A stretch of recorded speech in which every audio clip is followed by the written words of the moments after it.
Now, about C3.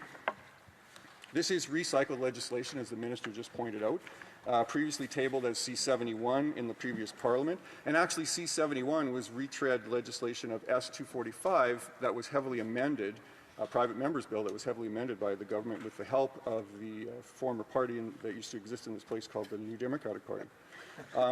The Conservatives supported it then, and we opposed it then, and we continue to have significant issues with this bill. There's three major parts to this bill. The first is citizenship by descent.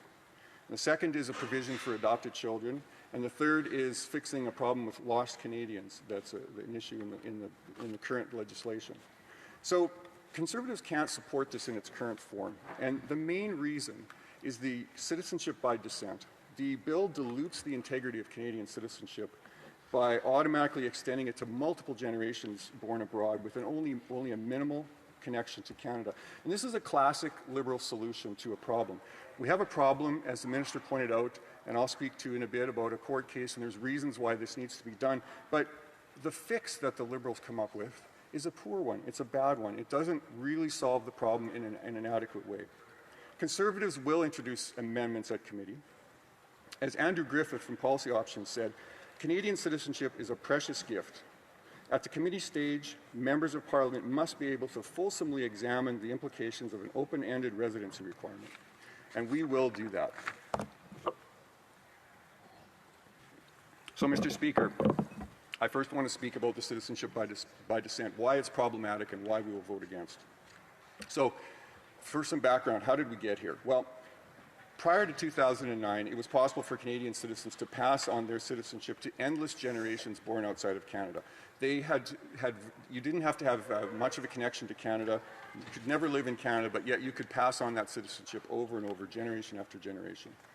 And something happened in the mid-2000s. It was a crisis in Lebanon. And many Lebanese Canadians were concerned about the safety and situation going on in Beirut. And so they made sure that they had passed their citizenship on to their children. And when things got really, really difficult in Beirut, they called on the Canadian government to rescue them. And so the Canadian government spent, in 2006, the Canadian government spent $94 million bringing about 15,000 Lebanese Canadians to Canada. Now, these were Canadian citizens, but for the most part had rarely or never lived in Canada. And so these people benefited from citizenship with minimal connection to Canada, and they became known as the Canadians of convenience. And interestingly, what happened was a lot of these people were rescued from Beirut. They came to Canada for a bit, and many of them returned right back to Lebanon, and that was it for their connection to Canada. But it cost us Canadian taxpayers $94 million. And this led to a bill by the Harper government to create what was known as the first generation rule. So after 2009, the rule changed so that a citizen born outside of Canada could pass their citizenship to their child born outside of Canada for one generation, but the next generation born outside of Canada was not automatically a citizen. And that was called the first generation limit, and this bill now effectively abolishes that rule and allows people to transfer or confer citizenship on their children generation after generation after generation for one measly requirement of spending 1,095 days in Canada, which I'll talk about a little bit more. All you have to do to meet the requirements is have a few years in Canada. So why are we doing this now? Well, in 2023, the Ontario Superior Court ruled that this first generation law or rule was unconstitutional. So the Liberal government, in their great wisdom, chose not to appeal it, but to just accept it, to accept that ruling. They could have appealed it to a higher court, and they chose not to, and they committed to changing the law. The court did say, though, that it was reasonable to apply a substantial connection test. They understood you can't just give citizenship out like candy. There has to be some sort of a connection to Canada. And so they said, if you put in some sort of a substantial connection test, that would be okay according to the law. So this Liberal government chose to create a substantial connection test that is not substantial at all. This test, it's 1,095 days, which is about 3 years. You have to spend that much time in Canada prior to the birth of a child. It's not consecutive days. It could be a month here, a month there. And 3 years is very weak.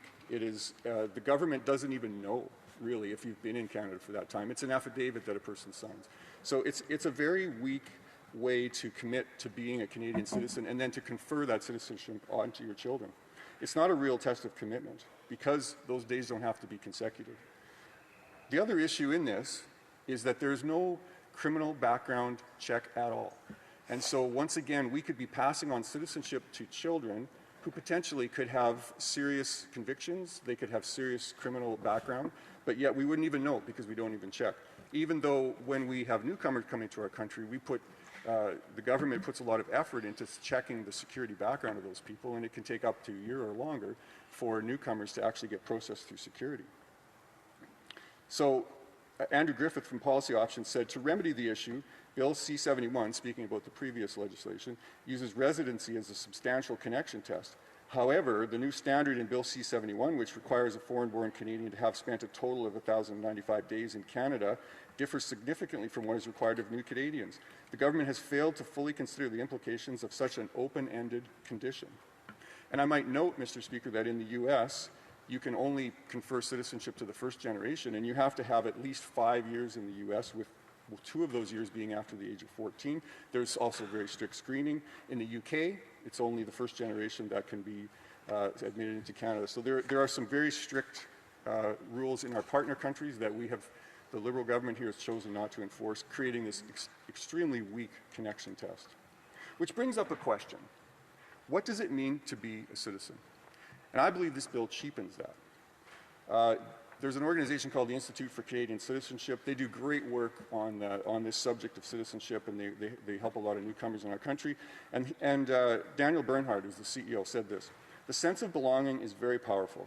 If people don't consider Canada to be their society, then they won't dedicate themselves to it or get involved in our culture and contribute their utmost to making our society a success.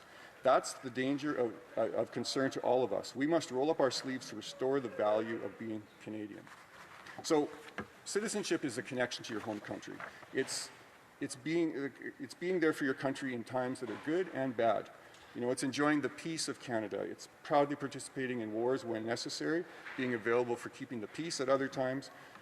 Also, you need to understand the current situation in our country. You need to live here to understand how things are. You know, some of the issues we have right now in our country with crime, with an epidemic of crime, with expensive and unavailable housing, with difficulties in healthcare, trying to find doctors and waiting lists, with high taxes. We have a drug crisis, including fentanyl in our country right now.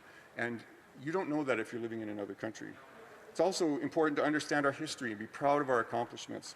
Be proud of our sports teams. Even though some people may cheer for sports teams outside of Canada, nobody does that, right? But we need to be proud of our teams, proud of the beauty that's in our country. Believing in our Canadian values and norms, democracy, equality, not engaging in religious squabbles and wars. You know, so many people come to our country from other countries, and they bring their culture, they bring their food, they bring all the good parts of their countries, and it's often they are escaping bad situations. They're escaping war, they're escaping fighting, and we don't need to bring those wars to Canada. We can bring the good parts of it and build a country and a society that works for us here. And people that come here enjoy our social safety net.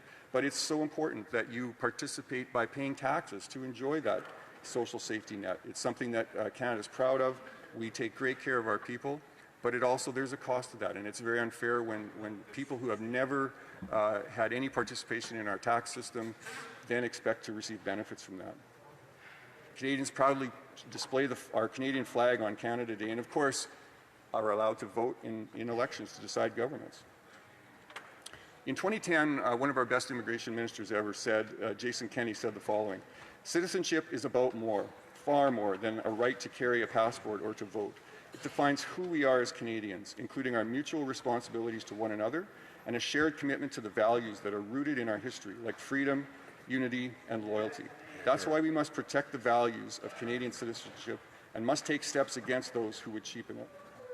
And I think this legislation actually cheapens it. The Liberals have worked hard to cheapen what it means to be a Canadian citizen. And I point to the comments made by the previous Prime Minister, Justin Trudeau, about Canada being a post-national country and how citizenship and being Canada just doesn't mean much other than the borders around us.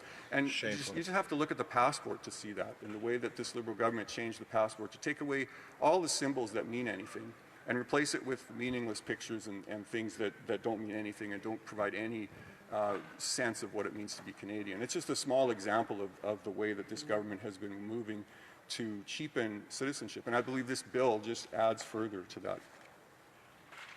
One of the big concerns also that I have in this is this uncontrolled citizenship expansion that will be allowed through this bill.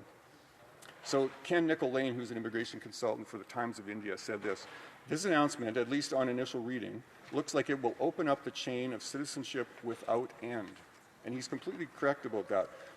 When this issue under the previous bill legislation was at Immigration Committee in the previous Parliament, we asked many questions to the IRCC department officials about how many people would receive citizenship under these provisions. And they could not answer the question. They would not answer the question. We asked repeatedly, we asked in many different ways. They never answered the question. Now, the Parliamentary Budget Officer did actually do a study on this bill, on Bill C-71 in the last Parliament, and they estimated that it would create at least 115,000 new citizens in the first 5 years, most of them living abroad.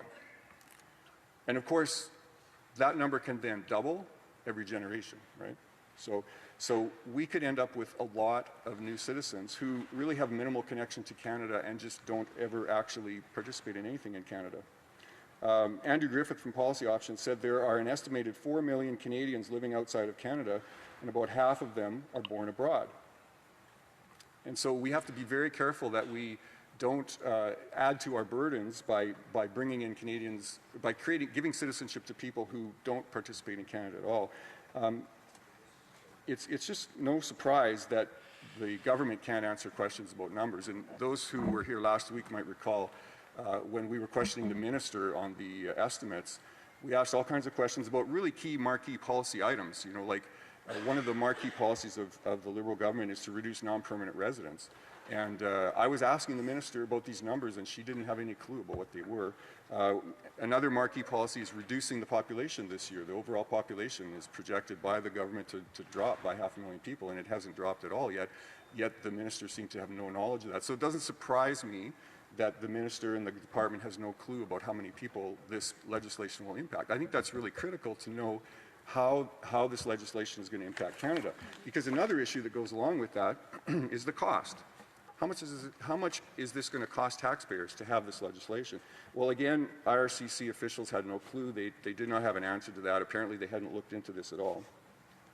But the Parliamentary Budget Officer did, and estimated it would be about $21 million in admin costs over 5 years. That's to process additional claims for citizenship, passports, and applicants to social programs. And by the way, if 115,000 people started getting old age security at age 65, if these people actually came and lived in Canada and collected that old age security, that's $1 billion a year. So the potential for cost to the Canadian taxpayer is very, very huge here. We can't underestimate that. And Andrew Griffith again, he said, IRCC needs to determine and share estimates for the approximate number of new citizens expected under the change, along with the incremental workload and resources that are required before this bill goes to committee. And I would echo that. We need to know those numbers so that we can properly study it. So to summarize citizenship by descent, it removes that first generation limit and allows citizenship to be conferred generation after generation after generation after generation with a simple, weak, substantial connection test of 1,095 non-consecutive days in Canada. And there is no criminal background check at all required with this. And so for those reasons, we cannot support it. Now, there is a second provision in this bill, and that is the provision for adopted children. Currently, if you adopt a child from abroad, you have to, once the adoption is completed, you have to go through the process of applying for permanent residency like anyone else would, and it takes a long time. There's a lot of costs involved and legal costs, and it can be a stressful time for a new family. And so what this bill does essentially is it treats an adopted child from abroad as if they were born in Canada. So once the adoption is finalized, that child is given Canadian citizenship. We support that. We support equal treatment for adopted children. We've done that in the past, and we will continue to support that. It makes sense. It's a common sense change so that parents aren't penalized for adopting children from overseas, but they in fact can be treated in the same manner as if they were born in Canada. And I spoke to this in the previous Parliament when this came up at committee, And the chair well knows that we supported this, and we would support this provision if it were by itself. The third part of this legislation is restoring lost Canadians. This part also is reasonable, and when it came to committee, we were supportive of this. And essentially, this means that the easiest way to understand this is that immigration and citizenship law is very complicated. And when changes are made over the years, sometimes there are unintended consequences. And so that's what happened here. And there was a group of people born within a 4-year stretch from 1977 to 81, I believe it was. And they had to apply for citizenship, actually, by the age of 28, and if they didn't, they lost it. And so that was never the intention of the law. It just was a kind of a glitch that ended up there because of the way the laws were amended over the years. And so this does need to be fixed, because nobody should lose their citizenship. In many cases, actually from Iona Martin, a senator, brought this forward, in fact, in a bill S-245, and she said many of these individuals were raised in Canada from a young age.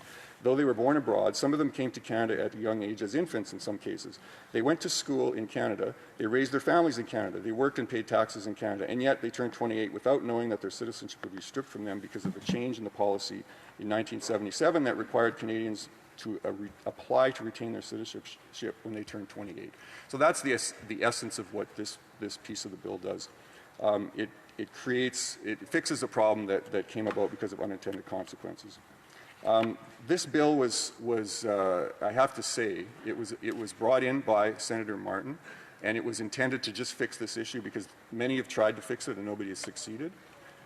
Unfortunately, when it came to committee, the Liberal government, with the help of the former party that used to exist in this place, the New Democrats, they actually ganged up on Senator Martin's bill, private member's bill, and they made substantial changes to it to incorporate these things like citizenship by descent. And it was, I think, a very unfair thing to do, to have a private member's bill commandeered by the government with the help of NDP members, and but yet that's what happened. And so that bill didn't make it forward. But it's a reminder in this House that we need to respect certain things, and private members' bills are something that really does need to be respected. So, Mr. Speaker, to summarize this bill, there are elements of this bill that we support, as I mentioned. We support the elements dealing with adoption and with the lost Canadians, but we cannot support citizenship by descent for endless generations. We cannot allow endless generations to have a very weak connection to Canada and still get their citizenship conferred. We can't stand by and not have a background check. And we have to be very careful that we don't create new unintended consequences, as has happened in the past. And I must remind everyone that the Liberals broke our immigration system. For years, Canadians agreed on immigration. We brought in skilled labor to fill gaps in our labor force. We helped displaced and poorly treated people from all over the world find a new home in Canada. We had a balanced, reasonable, and fair policy for immigrants, and it was good for our economy and it was good for Canada. But then the Liberals blew it up. They opened the floodgates, they brought in millions of people, they jammed up the bureaucracy, so files now take years to process, and too many cases led to mistakes. Like last year, a father and son were given a security clearance, even though there was a video from 2015 that showed them violently participating in things. And they were actually planning a terror plot. So mistakes happen because of jammed up systems. And let's be clear, it's not the fault of newcomers to our country. Clearly, it's the fault of the government. Immigrants were just doing what the Liberal government asked them to do. They had no idea they were coming to a country that was not prepared for them. And so this left all Canadians dealing with housing shortages, sky-high job shortages, healthcare problems, etc. So Conservatives believe in strong, fair immigration, citizenship rules that respect. Questions and comments, questions et commentaires. The Government Deputy House Leader. Thank you, Mr. Speaker. I obviously have had lots of opportunity to work with the member opposite on this specific legislation when he came into House in the last Parliament. And I remember when we actually were able to pass it and commit it to families across Canada. Some were our constituents, and we told them that we were committed to making sure that we were not going to have their children lose their citizenship, and that they were not going to be part of the list of lost Canadians. And I remember if my memory serves me correctly, the member opposite did support this. What changed? The honourable member for Saskatoon West. Thank you for the question, and thank you, Mr. Speaker. The member is speaking about lost Canadians and the people that should not lose their citizenship. And yes, we supported that. I supported that in the previous Parliament. And that was the whole purpose of the Senator's Bill S-245, was to fix that problem. And it was a simple bill that came forward, but then that member and her party, along with members of the NDP, hijacked that bill, and they added a whole bunch of things to that private member's bill. They changed it. They changed it far beyond what was originally intended. And in fact, the purpose of making it really simple and easy to digest about the lost Canadians was to actually get it through the process, because many had failed before. And that was the whole point of it. Let's make it simple, let's get it through. And yet that member and the Liberal government complicated it, they added to it, they hijacked the bill, and made it something that was bad for Canadians and something that we could not support. Questions et commentaires. Questions and comments. Le député de la... Honourable Member for Lac-Saint-Jean. Mr. Speaker, once again, I'm happy to participate in this debate. I listened carefully to my colleague's speech. Obviously, I already knew his position somewhat because I also worked on the previous bill and C-71. Now we're working on this again. We've been working on it for years on this file, and I think that everyone knows everyone's positions. Does my colleague agree with me that she quickly send this to committee when it will be time to do so? Study it quickly, of course, with rigor, but move on to something else, because he also believes, like me, that the immigration system is completely dysfunctional. The asylum seekers, work permits, temporary workers. Should we not be looking at other more urgent issues with respect to this legislation? Because we know how people vote on this. We've known for 10 years. Member for Saskatoon West. Thank you, Mr. Speaker, and thanks to my colleague for the question. We do great work together at committee. You have been, and I hope to continue that. We have to be careful on ramming things through this place. He's not wrong. We need to deal with this issue. We need to get the amendments that we want out. We need to speak about it and have that debate. But I hesitate to agree to push it through quickly, because that's how mistakes get made, and this bill has potential long-term implications for Canadians with the ability to confer this citizenship generation after generation after generation. So I do believe we need to give it its due consideration. We also, though, as he pointed out, we have many other major issues. The immigration system is badly broken with many problems that need to be examined. So I can certainly imagine that the Immigration Committee is going to be very consumed with all kinds of issues because of the broken system that the Liberals created. Questions and comments. Questions et commentaires. The honourable member for Barrie, Springwater, Oro-Medonte. Thank you, Speaker. I listened intently to my colleague's very informative speech this morning. One of the things I found a little shocking in part of this, and I'm sure most Canadians would like to know a bit more about, is the opening up of our citizenship ability for people coming in and not having a security background check and all, and maybe what the implications that could be to our already burgeoning and struggling justice system, and perhaps what, if any, amendments that could be brought forward to make this bill to tighten up that part of it for Canadians going forward. The honourable member for Saskatoon West. Well, thank you to my colleague for that question. It's a great question, because as everyone in this chamber knows, Canada is suffering from an increase in crime because of the way that the current Liberal government has changed the laws, particularly around bail, and weakened statutes in other ways that have made it easier and easier for criminals to stay out of jail. And so we have to be very careful about crime and not do anything to potentially increase it. And that's why I'm very concerned that this bill has no provision for any kind of security check on this new citizenship that it would create. I think that doesn't make any sense. It's not the same standard that we apply to others that are given citizenship. I think we need to be extremely cautious and careful about about not checking for backgrounds, not checking for convictions and things like that. So I think it's very important to do that and to make those changes in this bill. Absolutely. Questions and comments. Questions et commentaires. The honourable member for Vancouver East. Thank you very much, Mr. Speaker. The member actually talked about the private member's bill from the Senator Yona Martin. Now, of course, that bill was amended, to which the Conservatives opposed and filibustered at committee. The government then tabled Bill C-71, to which they said that it needs to be a government bill with all those changes. The government did, in fact, belated, table Bill C-71 in this House. The Conservatives then filibustered that. We now have Bill C-3, and the Liberals, the Conservatives are now saying they don't support it. My question to the member is this: why are the Conservatives so persistent in trying to prevent the Charter, to ensure that Canada's Citizenship Act is Charter compliant and that the gender discrimination component with the Citizenship Act as it applies to lost Canadians is rectified? The honourable member for Saskatoon West. Thank you, Mr. Speaker. You know, Conservatives are concerned about citizenship, and we want to make sure that crazy things aren't implemented into our system. That's why we take the time to look at things. We make sure that we give it proper investigation, that we bring in the proper experts, and that's what happened. She mentioned C-71. That was completely under the control of the government. That had nothing to do with us. The government controlled the agenda. They could have brought that forward. They could have made changes. They could have had that implemented if they chose to. They didn't. They weren't able to control the calendar in a way that made any sense, and they weren't able to get it done, just like so many things in the last Parliament that the Liberal government was unable to get done. But I do want to point out that that member and others from the former party that used to exist in this House were there right beside them all the way along. They were helping them for every single step, and that may be why they're in the position they are today. Yeah, that's right. Questions and comments? Questions et commentaires. The member for Waterloo.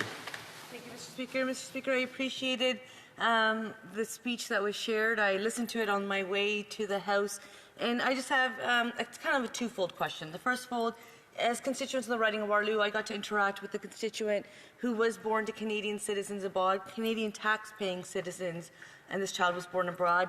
She was traveling for a Canadian company abroad, had to have an emergency delivery. So because her child was born abroad without that intention, that child did not have the right to Canadian citizenship. Once again, not born, but live in Canada, Canadian taxpayers, and so just a little bit of a discrepancy. So my first question would be, does the member agree or respect the ruling of the courts and want to ensure that legislation is compliant with the laws of our country and the charter of our country? The second question would be, in the regards to advancing it to committee, does he agree that we cannot pass amendments at second reading? That committee would have to study that legislation, send it back with improvements or suggestions, and so that would be the right course of action to actually get some work done around here. Thank you, Mr. Speaker. Member for Saskatoon West. Thank you, Mr. Speaker. Well, the member knows well the processes of this House, and obviously it could be done at committee, and that's a good thing. We all have unique cases. We all know of unique cases that have happened, and we can't craft legislation that covers every single situation. And sometimes it works out well for people, and sometimes there's a bit more work that's required. But what's really critical, from my perspective, is that the legislation that we create covers all the situations. We have to make sure that we don't allow bad legislation to get through, that doesn't allow for loopholes, like for example, when the father and son were given citizenship when they clearly should not have because of security checks that were not properly made. So we have to make sure that the legislation that we approve in this House, all of us approve, is actually as solid as it can be, and that is why it's so important. The process we're going through here in this House, and we'll go through a committee, is vital. Questions and comments? Questions et commentaires. The honourable member for Calgary Nose Hill. Mr. Speaker, one of the amendments that needs to be made to this bill, which would prevent endless chain migration, which the bill currently provides for without any sort of consecutive residency requirement, is amending the bill to ensure that those who this bill would apply to have to spend some sort of substantive length of time in Canada in a consecutive manner. The bill doesn't apply to that right now. Right now, somebody ad infinity descendants could just apply for citizenship after having spent 1,000 days in Canada over the course of their lifetime and then claim health care benefits. Does the member agree that there should be a consecutive residency requirement of some nature in this bill? The honourable member for Saskatoon West. Thank you. I thank the member for the question. Absolutely. And that's one of the key things. And if we look at some of the other countries, we see that they have much more stringent requirements. And so I think that having at least a consecutive requirement, and even 3 years in my mind isn't enough. We look at the U.S. example where they have a 5-year requirement, and 2 of those years have to be after the age of 14. I think we can look at our peer countries and find many good examples of how to make a more substantial connection test, and having consecutive days is key to that. Good point.